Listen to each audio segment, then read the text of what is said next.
সিলেট থেকে সরাসরি যুক্ত হচ্ছেন সহকর্মী সজল ছত্রী। সজল, সারাদিনে গ্যাসের সংকট কেমন দেখেছেন? আগের থেকে মানুষের ভোগান্তি কমেছে কিনা বিস্তারিত জানাবেন।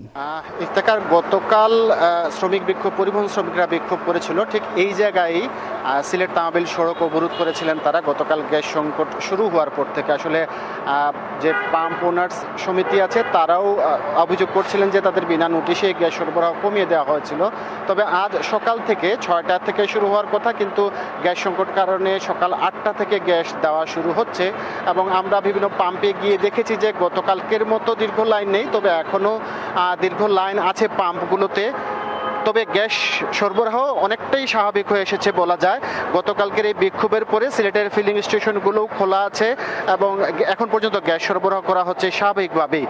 যদিও যে পরিবহন শ্রমিকরা বলছেন যে গ্যাসের চাপ কম থাকায় তারা কিছুক্ষণ পরপরই আসলে অপেক্ষা করতে হচ্ছে, অপেক্ষার সময় দীর্ঘ হচ্ছে। এবং সন্ধ্যা 6টার পর আবারও গ্যাস সরবরাহ বন্ধ হয়ে যাবার পর যারা দীর্ঘ লাইনে আছেন তারা সবাই গ্যাস পাবেন কিনা নিয়ে একটা শঙ্কা আছে। কিন্তু গতকালের যে পরিস্থিতি ছিল তার তুলনায় আজ বলা যায় যে অনেকখানি স্বাভাবিক হয়ে এসছে পরিবেশ। এবং জানেন যে সিলেটে গণপরিবহন বলতে কিন্তু সিএনজি চালিত অটোরিকশাগুলোকেই বোঝায়, বড় কোনো গণপরিবহন সিলেট নগরীতে নেই। যার কারণে গ্যাস সংকটে সিএনজি চালিত অটোরিকশাগুলো গ্যাস না পেলে পুরো সিলেট জুড়েই যানবাহনের এক ব্যাপক সংকট তৈরি হয়, বাড়তি ভাড়া দাবি করে অন্যান্য যানবাহনগুলো।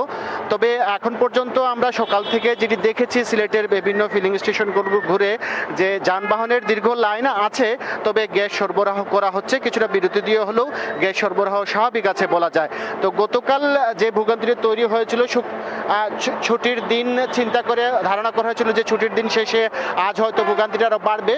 তো সেক্ষেত্রে বেশ ইতিবাচকই বলা যায় যে ভোগান্তি খুব বেশি বাড়েনি, যদিও দীর্ঘ লাইন দেখা যাচ্ছে পাম্পগুলোতে। এবং প্রত্যাশা করা হচ্ছে যে যানবাহনগুলো তাদের চাহিদা মতো গ্যাস আজ পাবেন। ইফতেখার, জানছিলাম সিলেটের গ্যাস সংকটের খবর।